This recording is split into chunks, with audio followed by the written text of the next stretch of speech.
Neptune is the eighth planet from the Sun. In the solar system, it is the fourth largest planet by diameter, the third most massive planet, and the densest giant planet.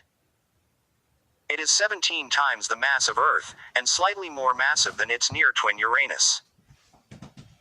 Neptune is denser and physically smaller than Uranus because its greater mass causes more gravitational compression of its atmosphere. It is referred to as one of the solar system's two ice giant planets, the other one being Uranus.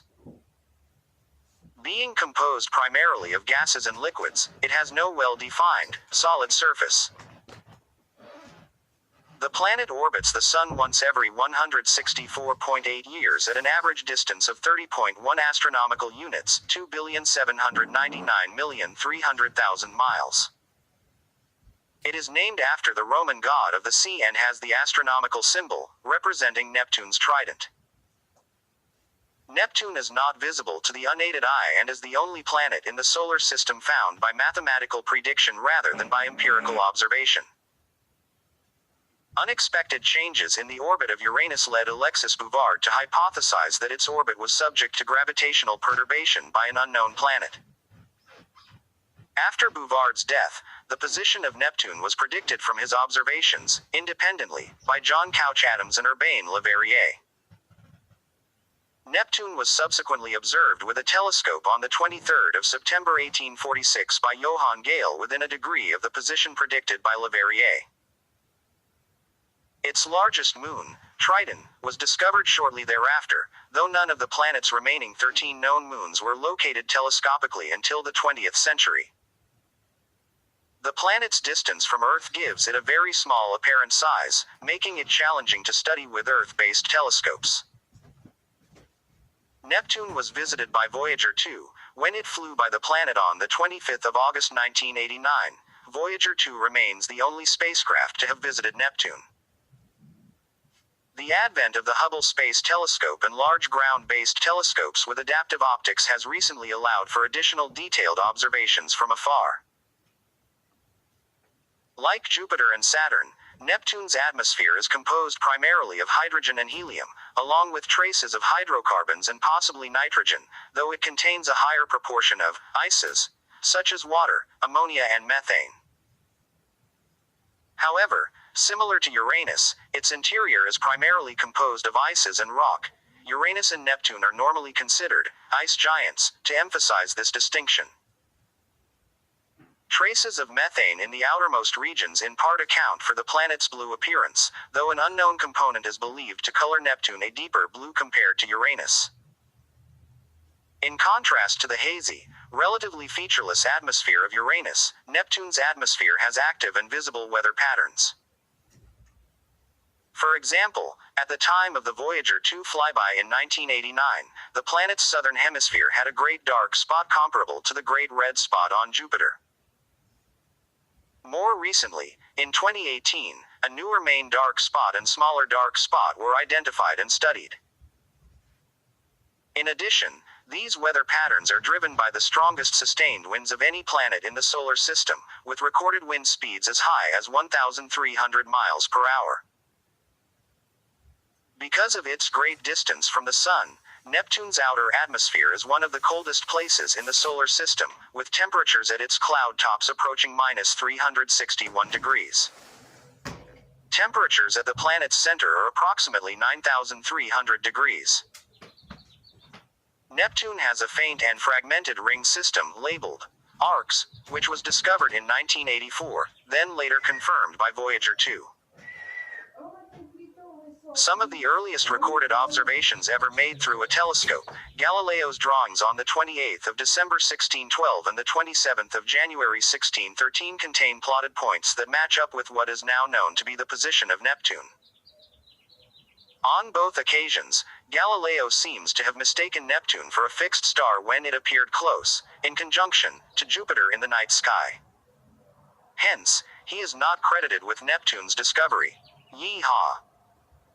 At his first observation in December 1612, Neptune was almost stationary in the sky because it had just turned retrograde that day. This apparent backward motion is created when Earth's orbit takes it past an outer planet. Because Neptune was only beginning its yearly retrograde cycle, the motion of the planet was far too slight to be detected with Galileo's small telescope. In 2009, a study suggested that Galileo was at least aware that the star he had observed had moved relative to the fixed stars. In 1821, Alexis Bouvard published astronomical tables of the orbit of Neptune's neighbor Uranus. Subsequent observations revealed substantial deviations from the tables, leading Bouvard to hypothesize that an unknown body was perturbing the orbit through gravitational interaction.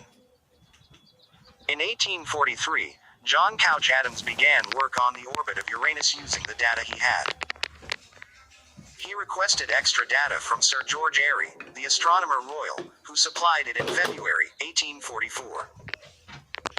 Adams continued to work in 1845-46 and produced several different estimates of a new planet. In 1845-46, Urbain Le Verrier, independently of Adams, developed his own calculations but aroused no enthusiasm in his compatriots.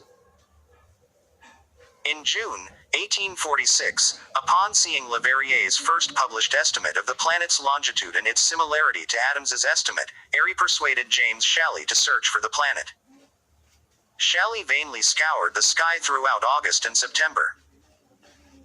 Shalley had, in fact, observed Neptune a year before the planet's subsequent discoverer, Johann Gottfried Galle, and on two occasions, 4 and the 12th of August 1845. However, his out-of-date star maps and poor observing techniques meant that he failed to recognize the observations as such until he carried out later analysis. Shalley was full of remorse but blamed his neglect on his maps and the fact that he was distracted by his concurrent work on comet observations. Meanwhile, Le Verrier sent a letter and urged Berlin Observatory astronomer Galle to search with the observatory's refractor. Heinrich Darist, a student at the observatory, suggested to Galle that they could compare a recently drawn chart of the sky in the region of Le Verrier's predicted location with the current sky to seek the displacement characteristic of a planet, as opposed to a fixed star. On the evening of the 23rd of September 1846, the day Galle received the letter, he discovered Neptune just northeast of Iota Aquarii, 1 degree from the 5 degrees east of Delta Capricorn, position Le Verrier had predicted it to be, about 12 degrees from Adams's prediction, and on the border of Aquarius and Capricornus according to the modern IAU constellation boundaries. Fuck you. In the wake of the discovery, there was a heated nationalistic rivalry between the French and the British over who deserved credit for the discovery. Eventually, an international consensus emerged that Le Verrier and Adams deserved joint credit. Since 1966, Dennis Rollins has questioned the credibility of Adams's claim to co-discovery, and the issue was re-evaluated by historians with the return in 1998 of the Neptune Papers, historical documents to the Royal Observatory, Greenwich. Shortly after its discovery, Neptune was referred to simply as the planet exterior to Uranus, or as Le Verrier's planet. The first suggestion for a name came from Galle, who proposed the name Janus. In England, Shalley put forward the name Oceanus. Claiming the right to name his discovery, Le Verrier quickly proposed the name Neptune for this new planet, though falsely stating that this had been officially approved by the French Bureau des Longitudes. In October, he sought to name the planet Le Verrier after himself, and he had loyal support in this from the observatory director, François Arago. This suggestion met with stiff resistance outside France. French almanacs quickly reintroduced the name Herschel for Uranus, after that planet's discoverer Sir William Herschel, and Le Verrier for the new planet. Struve came out in favor of the name Neptune on the 29th of December 1846 to the St. Petersburg Academy of Sciences. Soon, Neptune became the internationally accepted name. In Roman mythology, Neptune was the god of the sea, identified with the Greek Poseidon. The demand for a mythological name seemed to be in keeping with the nomenclature of the other planets, all of which were named for deities in Greek and Roman mythology.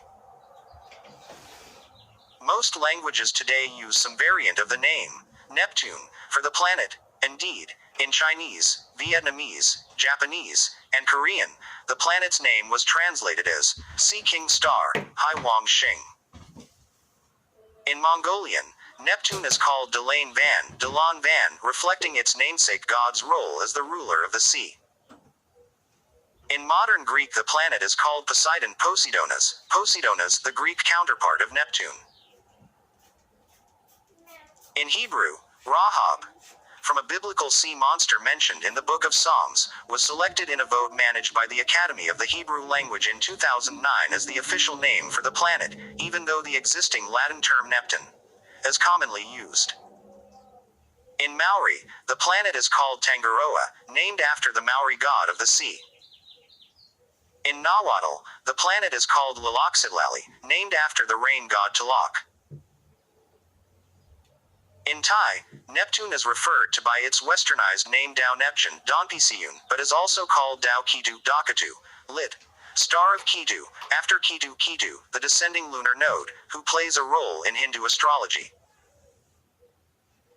In Malay, the name Waruna, after the Hindu god of seas, is attested as far back as the 1970s, but was eventually superseded by the Latinate equivalents Neptun in Malaysian or Neptunus in Indonesian.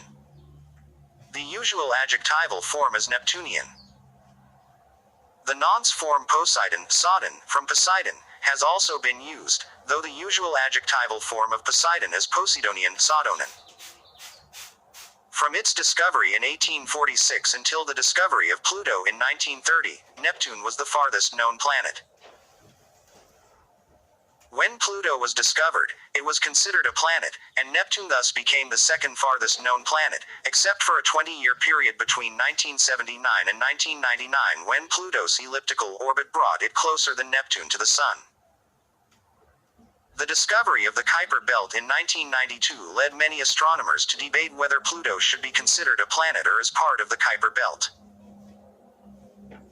In 2006, the International Astronomical Union defined the word planet for the first time, reclassifying Pluto as a dwarf planet and making Neptune once again the outermost known planet in the solar system. Fuckers.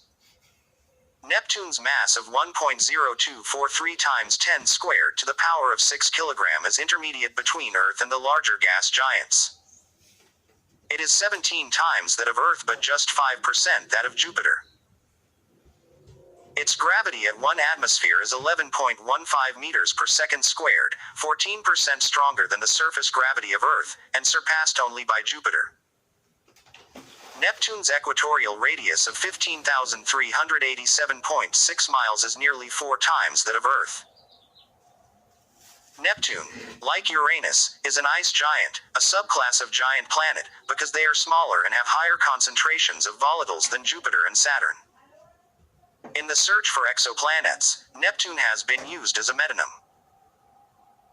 Discovered bodies of similar mass are often referred to as Neptunes, just as scientists refer to various extrasolar bodies as Jupiters. Neptune's internal structure resembles that of Uranus. Its atmosphere forms about 5 to 10% of its mass and extends perhaps 10 to 20% of the way towards the core, where it reaches pressures of about 98,692 atmospheres, or about 100,000 times that of Earth's atmosphere. Increasing concentrations of methane, ammonia and water are found in the lower regions of the atmosphere. The mantle is equivalent to 10 to 15 Earth masses and is rich in water, ammonia and methane. As is customary in planetary science, this mixture is referred to as icy even though it is a hot, dense fluid. This fluid, which has a high electrical conductivity, is sometimes called a water-ammonia ocean. The mantle may consist of a layer of ionic water in which the water molecules break down into a soup of hydrogen and oxygen ions, and deeper down superionic water in which the oxygen crystallizes but the hydrogen ions float around freely within the oxygen lattice. At a depth of 4,349.5 miles, the conditions may be such that methane decomposes into diamond crystals that rain downwards like hailstones. Scientists also believe that this kind of diamond rain occurs on Jupiter, Saturn, and Uranus. Very high-pressure experiments at the Lawrence Livermore National Laboratory suggest that the top of the mantle may be an ocean of liquid carbon with floating solid, diamonds. The core of Neptune is likely composed of iron, nickel and silicates, with an interior model giving a mass about 1.2 times that of Earth. The pressure at the center is 6,908,462 atmospheres, about twice as high as that at the center of Earth, and the temperature may be 9,260 degrees. At high altitudes, Neptune's atmosphere is 80% hydrogen and 19% helium. A trace amount of methane is also present. Prominent absorption bands of methane exist at wavelengths above 600 nanometers, in the red and infrared portion of the spectrum. As with Uranus, this absorption of red light by the atmospheric methane is part of what gives Neptune its blue hue, although Neptune's vivid azure differs from Uranus's milder cyan. Because Neptune's atmospheric methane content is similar to that of Uranus, some unknown atmospheric constituent is thought to contribute to Neptune's color. Neptune's atmosphere is subdivided into two main regions. The lower troposphere, where temperature decreases with altitude, and the stratosphere, where temperature increases with altitude. The boundary between the two, the tropopause, lies at a pressure of 0.09 atmospheres. The stratosphere then gives way to the thermosphere at a pressure lower than 0.00000009 to 0.000009 atmospheres. The thermosphere gradually transitions to the exosphere. Models suggest that Neptune's troposphere is banded by clouds of varying compositions depending on altitude. The upper-level clouds lie at pressures below 1 bar, where the temperature is suitable for methane to condense. For pressures between 0.98 to 4.9 atmospheres, clouds of ammonia and hydrogen sulfide are thought to form. Above a pressure of 5 bars, the clouds may consist of ammonia, ammonium sulfide, hydrogen sulfide and water. Deeper clouds of water ice should be found at pressures of about 49 atmospheres, where the temperature reaches 32 degrees. Underneath, clouds of ammonia and hydrogen sulfide may be found. High-altitude clouds on Neptune have been observed casting shadows on the opaque cloud deck below. There are also high-altitude cloud bands that wrap around the planet at constant latitude. These circumferential bands have widths of 31 to 93 miles and lie about 31 to 68 miles above the cloud deck. These altitudes are in the layer where weather occurs, the troposphere. Weather does not occur in the higher stratosphere or thermosphere. What the fuck?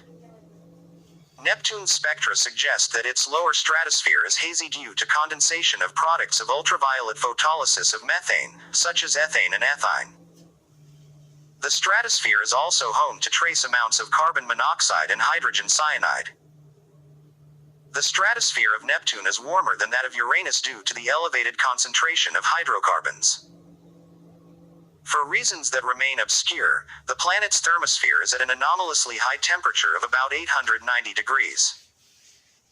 The planet is too far from the Sun for this heat to be generated by ultraviolet radiation. One candidate for a heating mechanism is atmospheric interaction with ions in the planet's magnetic field. Other candidates are gravity waves from the interior that dissipate in the atmosphere.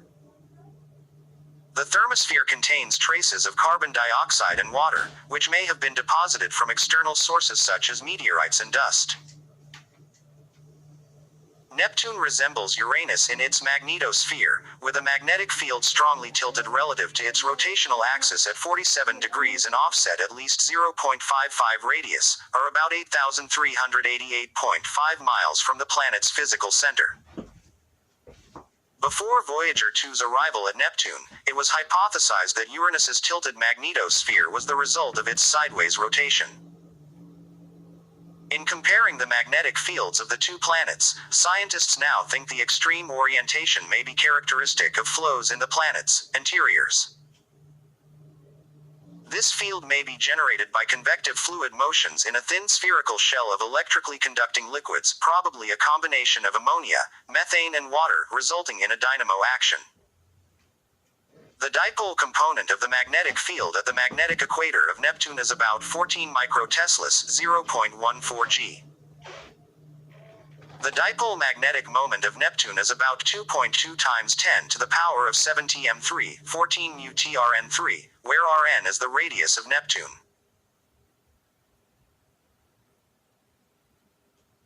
Neptune's magnetic field has a complex geometry that includes relatively large contributions from non-dipolar components, including a strong quadrupole moment that may exceed the dipole moment in strength. By contrast, Earth, Jupiter and Saturn have only relatively small quadrupole moments, and their fields are less tilted from the polar axis. The large quadrupole moment of Neptune may be the result of offset from the planet's center and geometrical constraints of the field's dynamo generator. Neptune's bow shock, where the magnetosphere begins to slow the solar wind, occurs at a distance of 34.9 times the radius of the planet. The magnetopause, where the pressure of the magnetosphere counterbalances the solar wind, lies at a distance of 23 to 26.5 times the radius of Neptune. The tail of the magnetosphere extends out to at least 72 times the radius of Neptune, and likely much farther. Holy cow! Neptune's weather is characterized by extremely dynamic storm systems, with winds reaching speeds of almost 1,300 miles per hour, nearly reaching supersonic flow. More typically, by tracking the motion of persistent clouds, wind speeds have been shown to vary from 45 miles per hour in the easterly direction to 727 miles per hour westward. At the cloud tops, the prevailing winds range in speed from 895 miles per hour along the equator to 559 miles per hour at the poles. Most of the winds on Neptune move in a direction opposite the planet's rotation. The general pattern of winds showed prograde rotation at high latitudes versus retrograde rotation at lower latitudes. The difference in flow direction is thought to be a skin effect, and not due to any deeper atmospheric processes. At 70 degrees south latitude, a high-speed jet travels at a speed of 671 miles per hour. Neptune differs from Uranus in its typical level of meteorological activity. Voyager 2 observed weather phenomena on Neptune during its 1989 flyby, but no comparable phenomena on Uranus during its 1986 flyby. The abundance of methane, ethane and acetylene at Neptune's equator is 10 to 100 times greater than at the poles. This is interpreted as evidence for upwelling at the equator and subsidence near the poles because photochemistry cannot account for the distribution without meridional circulation. In 2007, it was discovered that the upper troposphere of Neptune's south pole was about 18 degrees warmer than the rest of its atmosphere, which averages approximately minus 328 degrees. The temperature differential is enough to let methane, which elsewhere is frozen in the troposphere, escape into the stratosphere near the pole. The relative hot spot is due to Neptune's axial tilt, which has exposed the South Pole to the Sun for the last quarter of Neptune's year, or roughly 40 Earth years. As Neptune slowly moves towards the opposite side of the Sun, the South Pole will be darkened and the North Pole illuminated, causing the methane release to shift to the North Pole. Because of seasonal changes, the cloud bands in the southern hemisphere of Neptune have been observed to increase in size and albedo. This trend was first seen in 1980. The long orbital period of Neptune results in seasons lasting 40 years. In 1989, the Great Dark Spot, an anticyclonic storm system spanning 8,100 miles by 4,100 miles, was discovered by NASA's Voyager 2 spacecraft. The storm resembled the Great Red Spot of Jupiter. Some 5 years later, on the 2nd of November 1994, the Hubble Space Telescope did not see the Great Dark Spot on the planet. Instead, a new storm similar to the Great Dark Spot was found in Neptune's northern hemisphere. The Scooter is another storm, a white cloud group farther south than the Great Dark Spot. This nickname first arose during the months leading up to the Voyager 2 encounter in 1989, when they were observed moving at speeds faster than the Great Dark Spot, and images acquired later would subsequently reveal the presence of clouds moving even faster than those that had initially been detected by Voyager 2. The Small Dark Spot is a southern cyclonic storm, the second most intense storm observed during the 1989 encounter. It was initially completely dark, but as Voyager 2 approached the planet, a bright core developed and can be seen in most of the highest resolution images. More recently, in 2018, a newer main dark spot and smaller dark spot were identified and studied. Neptune's dark spots are thought to occur in the troposphere at lower altitudes than the brighter cloud features, so they appear as holes in the upper cloud decks. As they are stable features that can persist for several months, they are thought to be vortex structures. Often associated with dark spots are brighter, persistent methane clouds that form around the tropopause layer. The persistence of companion clouds shows that some former dark spots may continue to exist as cyclones even though they are no longer visible as a dark feature. Dark spots may dissipate when they migrate too close to the equator, possibly through some other, unknown mechanism. Neptune's more varied weather when compared to Uranus is due in part to its higher internal heating. The upper regions of Neptune's troposphere reach a low temperature of -366 degrees. At a depth where the atmospheric pressure equals 0.98 atmospheres, the temperature is -330 degrees. Deeper inside the layers of gas, the temperature rises steadily. As with Uranus, the source of this heating is unknown, but the discrepancy is larger. Uranus only radiates 1.1 times as much energy as it receives from the Sun, whereas Neptune radiates about 2.61 times as much energy as it receives from the Sun. Neptune is the farthest planet from the Sun, and lies over 50% farther from the Sun than Uranus, and receives only 40% its amount of sunlight, yet its internal energy is sufficient to drive the fastest planetary winds seen in the solar system. Depending on the thermal properties of its interior, the heat left over from Neptune's formation may be sufficient to explain its current heat flow, though it is more difficult to simultaneously explain Uranus's lack of internal heat while preserving the apparent similarity between the two planets. The average distance between Neptune and the Sun is 30.1 astronomical units, 2,799,300,000 miles, and it completes an orbit on average every 164.79 years, subject to a variability of around plus or minus 0.1 years. The perihelion distance is 29.81 astronomical units, 2,772,330,000 miles. The aphelion distance is 30.33 astronomical units, 2,820,690,000 miles. On the 11th of July 2011, Neptune completed its first full barycentric orbit since its discovery in 1846, although it did not appear at its exact discovery position in the sky, because Earth was in a different location in its 365.26-day orbit. Because of the motion of the Sun in relation to the barycenter of the solar system, on the 11th of July Neptune was also not at its exact discovery position in relation to the Sun. If the more common heliocentric coordinate system is used, the discovery longitude was reached on the 12th of July 2011. The elliptical orbit of Neptune is inclined 1.77 degrees compared to that of Earth. The axial tilt of Neptune is 28.32 degrees, which is similar to the tilts of Earth 23 degrees and Mars 25 degrees. As a result, Neptune experiences similar seasonal changes to Earth. The long orbital period of Neptune means that the seasons last for 40 Earth years. Its sidereal rotation period, day, is roughly 16.11 hours. Because its axial tilt is comparable to Earth's, the variation in the length of its day over the course of its long year is not any more extreme. Because Neptune is not a solid body, its atmosphere undergoes differential rotation. The wide equatorial zone rotates with a period of about 18 hours, which is slower than the 16.1-hour rotation of the planet's magnetic field. By contrast, the reverse is true for the polar regions where the rotation period is 12 hours. This differential rotation is the most pronounced of any planet in the solar system, and it results in strong latitudinal wind shear. Neptune's orbit has a profound impact on the region directly beyond it, known as the Kuiper Belt.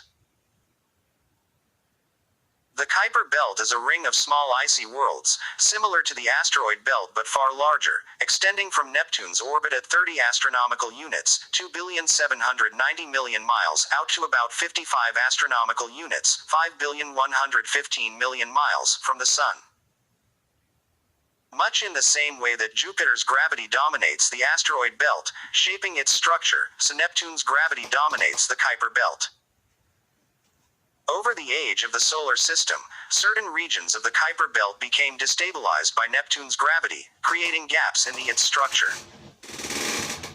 The region between 40 and 42 astronomical units, 272 billion and 3,906,000,000 miles, is an example. There do exist orbits within these empty regions where objects can survive for the age of the solar system. These resonances occur when Neptune's orbital period is a precise fraction of that of the object, such as 1, 2, or 3, 4. If, say, an object orbits the Sun once for every 2 Neptune orbits, it will only complete half an orbit by the time Neptune returns to its original position. The most heavily populated resonance in the Kuiper Belt, with over 200 known objects, is the 2-3 resonance. Objects in this resonance complete 2 orbits for every 3 of Neptune, and are known as Plutinos because the largest of the known Kuiper Belt objects, Pluto, is among them. Although Pluto crosses Neptune's orbit regularly, the 2-3 resonance ensures they can never collide. The 3-4-3, 5-4, 7 and 2-5 resonances are less populated. Neptune has a number of known Trojan objects occupying both the Sun-Neptune L4 and L5 Lagrangian points, gravitationally stable regions leading and trailing Neptune in its orbit, respectively. Neptune Trojans can be viewed as being in a 1-1 resonance with Neptune. Some Neptune Trojans are remarkably stable in their orbits, and are likely to have formed alongside Neptune rather than being captured. The first object identified as associated with Neptune's trailing L5 Lagrangian point was 2000. Neptune also has a temporary quasi-satellite, 309239-2007 RW10. The object has been a quasi-satellite of Neptune for about 12,500 years, and it will remain in that dynamical state for another 12,500 years. The formation of the ice giants, Neptune and Uranus, has proven difficult to model precisely. Current models suggest that the matter density in the outer regions of the solar system was too low to account for the formation of such large bodies from the traditionally accepted method of core accretion, and various hypotheses have been advanced to explain their formation. One is that the ice giants were not formed by core accretion but from instabilities within the original protoplanetary disk and later had their atmospheres blasted away by radiation from a nearby massive OB star. An alternative concept is that they formed closer to the Sun, where the matter density was higher, and then subsequently migrated to their current orbits after the removal of the gaseous protoplanetary disk. This hypothesis of migration after formation is favored, due to its ability to better explain the occupancy of the populations of small objects observed in the trans-Neptunian region. The current most widely accepted explanation of the details of this hypothesis is known as the NICE model, which explores the effect of a migrating Neptune and the other giant planets on the structure of the Kuiper Belt. Neptune has 14 known moons. Triton is the largest Neptunian moon, comprising more than 99.5% of the mass in orbit around Neptune, and it is the only one massive enough to be spheroidal. Triton was discovered by William Lassell just 17 days after the discovery of Neptune itself. Unlike all other large planetary moons in the solar system, Triton has a retrograde orbit, indicating that it was captured rather than forming in place. It was probably once a dwarf planet in the Kuiper Belt. It is close enough to Neptune to be locked into a synchronous rotation, and it is slowly spiraling inward because of tidal acceleration. It will eventually be torn apart, in about 3,600,000,000 years, when it reaches Neptune's Roche limit. Aw fuck my life. In 1989, Triton was the coldest object that had yet been measured in the solar system, with estimated temperatures of -391 degrees. Neptune's second known satellite, by order of discovery, the irregular moon Nereid, has one of the most eccentric orbits of any satellite in the solar system. The eccentricity of 0.7512 gives it an apopsis that is 7 times its periapsis distance from Neptune. From July to September 1989, Voyager 2 discovered 6 moons of Neptune. Of these, the irregularly shaped Proteus is notable for being as large as a body of its density can be without being pulled into a spherical shape by its own gravity. Although the second most massive Neptunian moon, it is only 0.25% the mass of Triton. Neptune's innermost 4 moons, Naiad, Thalassa, Despina and Galatea, orbit close enough to be within Neptune's rings. The next farthest out, Larissa, was originally discovered in 1981 when it had occulted a star. This occultation had been attributed to ring arcs, but when Voyager 2 observed Neptune in 1989, Larissa was found to have caused it. 5 new irregular moons discovered between 2002 and 2003 were announced in 2004. A new moon and the smallest yet, Hippocamp, was found in 2013 by combining multiple Hubble images. Because Neptune was the Roman god of the sea, Neptune's moons have been named after lesser sea gods. Neptune has a planetary ring system, though one much less substantial than that of Saturn. The rings may consist of ice particles coated with silicates or carbon-based material, which most likely gives them a reddish hue. The 3 main rings are the narrow Adam's ring, 39,146 miles from the center of Neptune, the Leverrier ring, at 32,932 miles, and the broader, fainter Gale ring, at 26,097.5 miles. A faint outward extension to the Leverrier ring has been named Lassell. It is bounded at its outer edge by the Arago ring at 35,418 miles. The first of these planetary rings was detected in 1968 by a team led by Edward Guinan. In the early 1980s, analysis of this data along with newer observations led to the hypothesis that this ring might be incomplete. Evidence that the rings might have gaps first arose during a stellar occultation in 1984 when the rings obscured a star on immersion but not on immersion. Images from Voyager 2 in 1989 settled the issue by showing several faint rings. The outermost ring, Adams, contains 5 prominent arcs now named Courage, Liberté, Egalite 1, Egalite 2 and Fraternité. Courage, Liberty, Equality and Fraternity. The existence of arcs was difficult to explain because the laws of motion would predict that arcs would spread out into a uniform ring over short timescales. Astronomers now estimate that the arcs are corralled into their current form by the gravitational effects of Galatea, a moon just inward from the ring. Earth-based observations announced in 2005 appeared to show that Neptune's rings are much more unstable than previously thought. Images taken from the W.M. Keck Observatory in 2002 and 2003 show considerable decay in the rings when compared to images by Voyager 2. In particular, it seems that the Liberté arc might disappear in as little as 1 century. Holy human shit shoved up the asshole. Neptune brightened about 10% between 1980 and 2000, mostly due to the changing of the seasons. Neptune may continue to brighten as it approaches perihelion in 2042. The apparent magnitude currently ranges from 7.67 to 7.89 with a mean of 7.78 and a standard deviation of 0.06. Prior to 1980 the planet was as faint as magnitude 8.0. Neptune is too faint to be visible to the naked eye. You shitting me? It can be outshone by Jupiter's Galilean moons, the dwarf planet Ceres, and the asteroids 4 Vesta, 2 Pallas, 7 Iris, 3 Juno, and 6 Hebe. A telescope or strong binoculars will resolve Neptune as a small blue disk, similar in appearance to Uranus. Because of the distance of Neptune from Earth, its angular diameter only ranges from 2.2 to 2.4 arcseconds, the smallest of the solar system planets. Its small apparent size makes it challenging to study visually. Most telescopic data was fairly limited until the advent of the Hubble Space Telescope and large ground-based telescopes with adaptive optics (AO).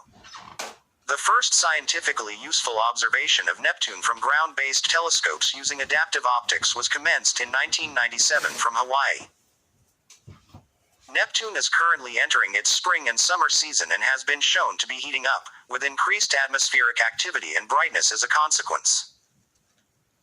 Combined with technological advancements, ground-based telescopes with adaptive optics are recording increasingly more detailed images of it. Both Hubble and the adaptive optics telescopes on Earth have made many new discoveries within the solar system since the mid-1990s, with a large increase in the number of known satellites and moons around the outer planet, among others. In 2004 and 2005, 5 new small moons of Neptune with diameters between 23.6 and 38 miles were discovered. From Earth, Neptune goes through apparent retrograde motion every 367 days, resulting in a looping motion against the background stars during each opposition. These loops carried it close to the 1846 discovery coordinates in April and July 2010 and again in October and November 2011.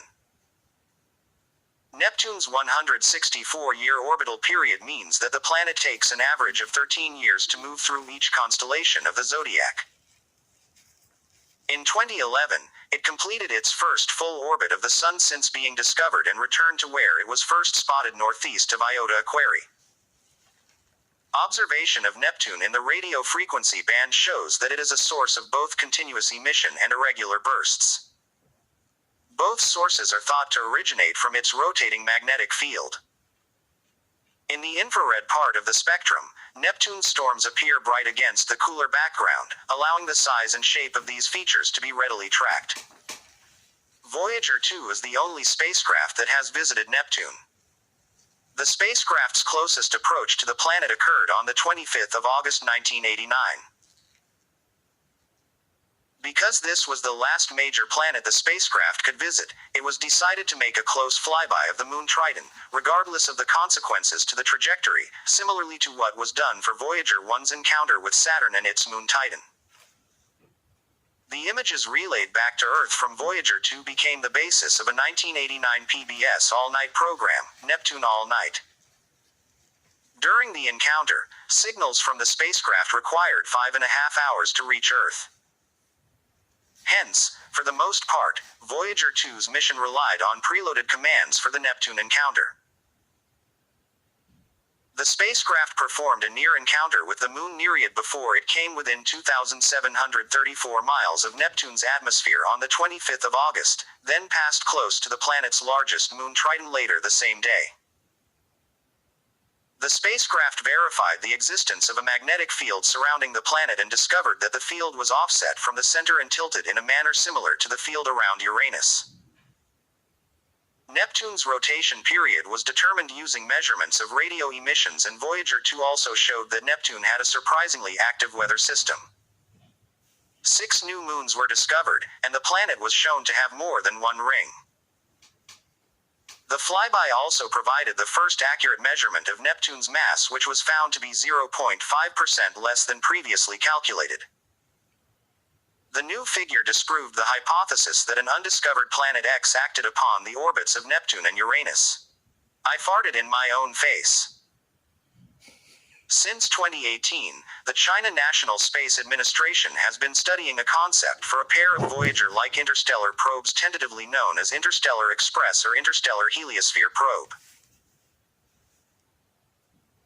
Both probes will be launched at the same time in 2024 and take differing paths to explore opposing ends of the heliosphere, The second probe, IHP-2, will fly by Neptune in January 2038, passing only 621 miles above the cloud tops, and potentially carry an atmospheric impactor to be released during its approach. Afterward, it will continue on its mission throughout the Kuiper belt toward the tail of the heliosphere, so far unexplored. Bitch. After Voyager 2 and IHP-2's flybys, the next step in scientific exploration of the Neptunian system is considered to be an orbital mission. Most proposals have been by NASA, most often for a flagship orbiter. Such a hypothetical mission is envisioned to be possible in the late 2020s or early 2030s. However, there have been discussions to launch Neptune missions sooner. In 2003, there was a proposal in NASA's Vision Mission Studies for a Neptune orbiter with probes mission that does Cassini-level science. Another, more recent proposal was for Argo, a flyby spacecraft to be launched in 2019 that would visit Jupiter, Saturn, Neptune, and a Kuiper belt object. The focus would be on Neptune and its largest moon Triton to be investigated around 2029. The proposed New Horizons 2 mission, which was later scrapped, might also have done a close flyby of the Neptunian system. Jumping shit. Currently a pending proposal for the Discovery program, Triton would conduct a flyby of Neptune and Triton. However, the mission was not selected for Discovery 15 or 16. Ass-licking dick face fuck. Neptune Odyssey is the current mission concept for a Neptune orbiter and atmospheric probe being studied as a possible large strategic science mission by NASA that would launch between 2031 and 2033, and arrive at Neptune by 2049.